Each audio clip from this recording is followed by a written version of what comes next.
नमस्कार, मैं हूं कंचन राय और आप देख रहे हैं राष्ट्र आजकल। राजनांदगांव शहर में एक प्रेस कॉन्फ्रेंस करते हुए पूर्व केंद्रीय मंत्री अरविंद नेताम ने कहा कि छत्तीसगढ़ सर्व आदिवासी समाज के द्वारा अब की बार आदिवासी सरकार का स्लोगन लेकर आगामी विधानसभा चुनाव में आदिवासी समाज के प्रत्याशी संगठन से मैदान में उतरेंगे। इस दौरान उन्होंने नक्सलवाद, धर्मांतरण सहित कई मुद्दों पर अपनी बात रखी। पूर्व केंद्रीय मंत्री अरविंद नेताम ने राजनांदगांव प्रेस क्लब में एक प्रेस कॉन्फ्रेंस आयोजित करते हुए कहा कि केंद्र और राज्य सरकारों के द्वारा आदिवासियों के हित पर ध्यान नहीं दिया जा रहा है। सरकार में आदिवासी समाज के लोग शामिल होने के बाद भी वे सरकार के बंधुआ मजदूर की तरह काम कर रहे हैं और आदिवासियों के हित की बात नहीं रखते हैं। उन्होंने कहा कि अगर समाज वर्षों से अपने अधिकारों की लड़ाई लड़ता रहा तो इसी वजह से इस बार के विधानसभा चुनाव में 29 आरक्षित सीटों के अलावा हम अन्य ऐसी सीटों पर समाज के प्रत्याशी उतारेंगे जहां आदिवासी समाज की बहुलता है। वहीं उन्होंने कहा कि आरक्षित सीटों के अलावा अगर अन्य सीटों पर कोई सामान्य वर्ग से भी हो तो उसे भी अपना प्रत्याशी बनाकर विधानसभा चुनाव में उतारेंगे। उद्देश्य क्या है आज के प्रेस कॉन्फ्रेंस का उद्देश्य ये है कि हम सर्व आदिवासी समाज जो यहाँ आए बैनर पे और पिछले कुछ महीनों से इस बात की प्रयास कर रही है कि समाज इस बार विधानसभा चुनाव में समाज से कैंडिडेट उतारेगा।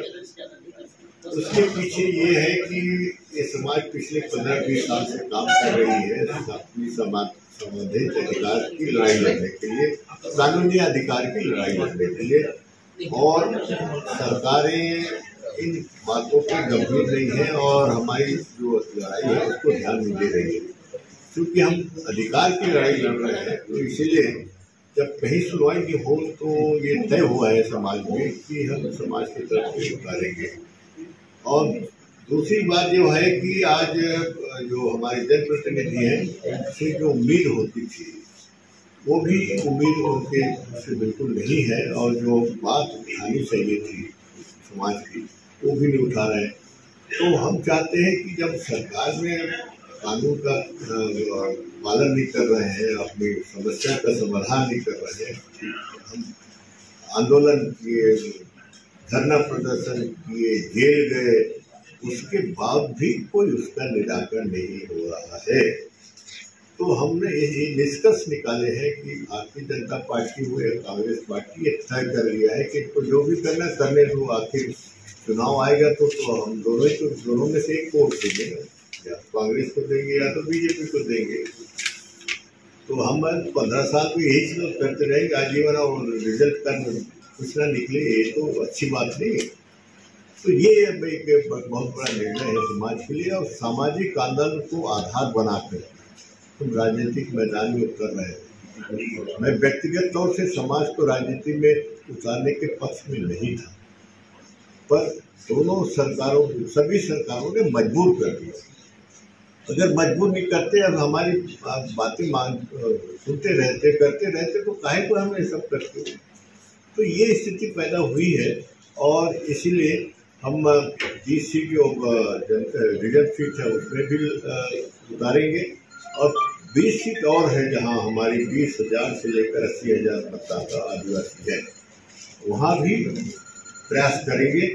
और दूसरे समाज को भी हम अगर कोई इंटरेस्टेड है, इच्छुक है लड़ने का विधानसभा में हमारी बैनर पे, तो दूसरे समाज चाहे वो पिछड़ा वर्ग हो या वर्ग हो तो आगामी विधानसभा चुनाव में छत्तीसगढ़ सर्व आदिवासी समाज द्वारा प्रत्याशी उतारे जाने की जानकारी देते हुए छत्तीसगढ़ सर्व आदिवासी समाज के अध्यक्ष अरविंद नेताम ने कहा कि समाज के जनप्रतिनिधियों से जो उम्मीद थी वे पूरी नहीं कर पाए और समाज की बात नहीं उठा पा रहे हैं। अब हमें सरकारों ने मजबूर कर दिया, तब सर्व आदिवासी समाज विधानसभा चुनाव में अपने प्रत्याशी उतारने जा रहा है। उन्होंने कहा कि राजनीतिक विचारधारा को बंदूक की नोक पर ख़त्म नहीं किया जा सकता। अगर इसे जड़ से ख़त्म करना है तो नक्सल समस्याओं को लेकर जो पत्रकार लिखते हैं उनके हिसाब से प्लानिंग करनी होगी। इन क्षेत्रों में शिक्षा का स्तर बढ़ाना होगा। और उन्होंने कहा कि अगर दिमाग खाली है और पेट खाली है तो नक्सलवादी उसे भरेगा। एक घोषणा तो की है कि आगामी विधानसभा में समाज की तरफ से प्रत्याशी उतारेंगे। उसकी पृष्ठभूमि मैं बताना चाहता हूँ। एक तो ये संस्था की स्थापना करीब करीब 25 साल पहले रिटायर्ड अफसरों ने किया था रायपुर में, पर पिछले 20 साल से सक्रियता के साथ अपनी जो अधिकार है, संवैधानिक अधिकार जो बाबा साहब अम्बेडकर ने संविधान के माध्यम से दिए हैं, उन अधिकारों का और भी जो कानूनी अधिकार है उसके बारे में समाज लगातार संघर्ष करता रहा है और आज भी कर रहा है। हम लोग का अनुभव जो 20 साल का है, 15 साल का है, ऐसा वर्ग एक समाज की समस्या नहीं है, ये सभी की है। जहाँ कानून का पालन ना हो, ये सबके लिए है। वर्ग को इसमें शामिल करना चाहते हैं ताकि इससे प्रदेश में संदेश जाए कि सब समाज मिलकर के इस लड़ाई में भागीदारी है। एक जो चिंता का विषय हम लोगों ने जो विश्लेषण किया है पिछले 15 साल में, जितने भी आदिवासी समाज से या रिजर्व सीट से हमारे जनप्रतिनिधि जाते हैं, वो अपनी दायित्व को ठीक से नहीं निभाते। प्रेस कॉन्फ्रेंस हूँ, आधा घंटे बाद आ रहा हूँ ना, नगर निगम में। और जो बात उनको कहनी चाहिए थी, क्योंकि एक जनप्रतिनिधि के नाते, समाज की प्रतिनिधि के नाते समाज के साथ कोई न्याय नहीं हो रहा, तो उनका फर्ज बनता है कि जनप्रतिनिधि विधानसभा में सरकार तक अपनी बात को रखें, समाज की बात को रखें। पर हमें बड़े अफसोस के साथ कहना पड़ रहा है कि पढ़े लिखे जनप्रतिनिधि भी अब आ गए हैं विधानसभा में समाज की ओर से, एक भी बात न विधानसभा में न सरकार तक रखने का प्रयास कर रहे हैं। ये हमारे लोग की समझ की बात है। प्रेस कॉन्फ्रेंस के दौरान आदिवासी समाज द्वारा कहा गया कि वर्ष 2001 में 32% आरक्षण मिलना था, जो नहीं मिला। परिसीमन में आदिवासियों का 5 आरक्षित सीट को हटा दिया गया और पैसा कानून का नियम बहुत लंबी प्रतीक्षा के बाद बना, लेकिन उस नियम में ग्राम सभा का अधिकार खत्म कर दिया गया है। सर्व आदिवासी समाज द्वारा विधानसभा चुनाव में आदिवासियों के हित को लेकर प्रत्याशी उतारने की तैयारी की जा रही है, तो वहीं दूसरी ओर केंद्र और राज्य की सरकार को घेरने की भी तैयारी है। जब सुनवाई ना हो तो क्यों न हम चुनावी राजनीति में समाज को उतारना चाहिए।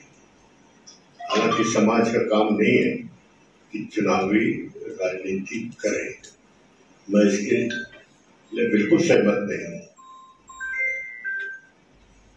पर आखिर कहीं कोई रास्ता न निकले तो समाज मजबूर है।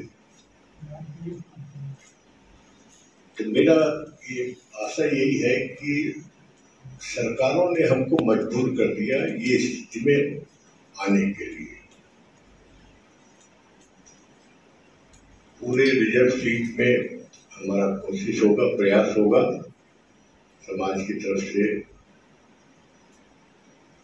कैंडिडेट उतारें।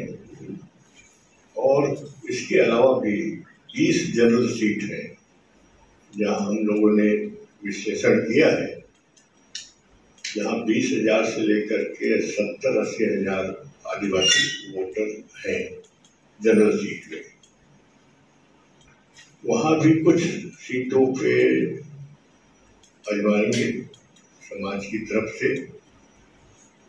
इसके साथ साथ जनरल सीटों में भी हम अन्य वर्ग को भी अगर हमारे साथ आ जाना चाहते हैं, हमारी लड़ाई में शामिल होना चाहते हैं, तो अन्य वर्ग को, चाहे वो पिछड़ा वर्ग हो या अपर कास्ट हो, उनको भी अवसर देंगे। नहीं उठा पाते समाज की, तो क्या लगता है नए लोग जो जीत कर जाएंगे वो बात उठाएंगे या फिर वो भी वैसे ही हो जाएंगे, तो फिर आगे विकल्प क्या होगा? नहीं, आंदोलन से जो जाएगा उसकी लक्षण सरल होगा। अब अभी तो सब बंदोबस्त तो हो गए हैं, चाहे इस पार्टी को चाहे उस पार्टी को, इस सरकार की हो इस सरकार को है। अब ठीक कहा, कितने मंत्री हैं, समस्या क्यों है? देखिए, मैं आज एक बात कह रहा हूँ कि बस्तर में न गृह मंत्री जाता, न आपके सिंचाई मंत्री जाता, न वन मंत्री जाता, न और कोई मंत्री जाता। क्यों नहीं जाते भाई? यानी केवल रायपुर में ही उनका दायरा है क्या? होम मिनिस्टर साहब 2 बार गए, 2 अपनी सामाजिक फंक्शन में गए, बाकी इतनी घटनाएं हुई कहाँ गए? बौद्ध घाट की चर्चा होती है तो सिंचाई मंत्री कहाँ गए? बस्तर में वन संपदा है और वहाँ लूटमार भी हो रही है, कहाँ गए ये वन मंत्री? 20-20 जगह बस्तर में आंदोलन हो रहा है, एक मंत्री छोड़िए, प्रशासन भी नहीं जाता। आखिर क्या करेगा? क्या हो रहा है? छोटे से राज्य में हम कल्पना नहीं कर सकते थे ऐसा होगा। सब साधन सुविधाएं फिर जाते क्यों नहीं?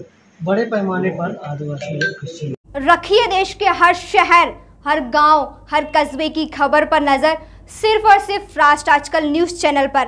अगर आप हमारा चैनल YouTube पर देख रहे हैं तो चैनल को सब्सक्राइब करें और बेल आइकन जरूर दबाएं ताकि आपको मिल सके लेटेस्ट अपडेट। और अगर आप हमारा चैनल Facebook पर देख रहे हैं तो चैनल को लाइक करें, शेयर करें और कमेंट्स जरूर करें। और अगर आप पत्रकारिता के क्षेत्र में अपना करियर बनाना चाहते हैं तो जुड़े राष्ट्र आजकल न्यूज़ चैनल से। राष्ट्र आजकल न्यूज़ चैनल से जुड़ने के लिए स्क्रीन पर दिए हुए नंबर पर आप हमसे संपर्क कर सकते हैं।